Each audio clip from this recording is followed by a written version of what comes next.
नामवर साइंसदान और मशहूर कालम निगार डॉक्टर अब्दुल क़दीर खान मरहूम अपने एक कालम में लिखते हैं कि मैं 2 बार मिस्र गया और काहिरा में दोनों बार एहराम मिस्र की सैर की। पहली मरतबा हम मिस्री हुकूमत की दावत पर गए थे और बाद में अपनी फैमिली के साथ सफ़ीर पाकिस्तान अनवर कमाल की दावत पर मैं वहाँ गया। एहराम मिस्र की तामीर में इस कदर साइंसी राज पोशीदा हैं कि मैंने चाहा कि आपको इनसे आगाह करूँ।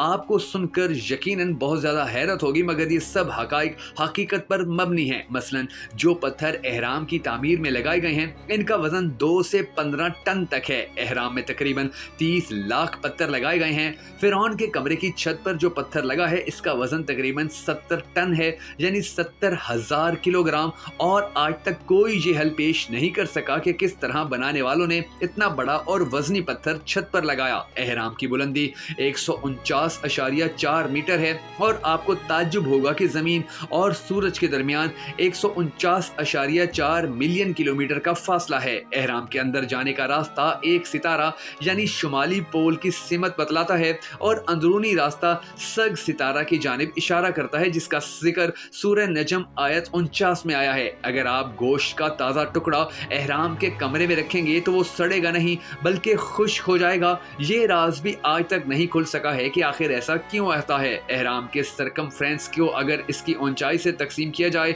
तो ये 3.14 के बराबर है, जो रियाजी और फिजिक्स में पाई के तौर पर इस्तेमाल होता है।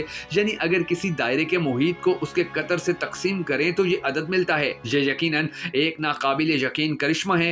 रात के वक्त एहराम चमकता है क्योंकि इस पर बरकी रंग की पॉलिश की गई है। जिस तरह बाज घड़ियों का डायल रात को चमकता है क्योंकि इसकी सुइयों और नंबरों पर तापकार धात रेडियम के रंग की पॉलिश होती है। तीनों एहरामों की लाइन आसमान में चमकने वाले सितारों के मतवाजी है। साल में एक दिन सूरज की शुआएं एहराम के अंदर दाखिल होती हैं और ये दिन फिरौन का यौम पैदाइश है। एहराम में रखी तलवारें और छुरियां जंग आलूद नहीं होती, हालांकि हजारों बरसों से वो वहां पर मौजूद हैं और साइंसदान आज तक इस राज को नहीं समझ सके। एहराम के चंद कमरों में बहुत से आलात बंद हो जाते हैं और साइंसदान आज तक ये राज भी हल नहीं कर पाए हैं। ताज्जुब की बात है और राज है कि तीनों एहरामों से जो लकीर गुजरती है वो बहरे ओकियानूस में वाक़े बरमूदा ट्राई एंगल और बहरल काहिल में वाक़े फार्मोसा ट्राई एंगल को आपस में मिलाती है। ये दोनों जगहें अपनी अजीब खसूसियत की वजह से बहुत मशहूर हैं। यहाँ हवाई जहाज बहरी जहाज गायब हो जाते हैं और कंपाम करना बंद कर देते हैं। बड़े एहराम में 3 कमरे हैं,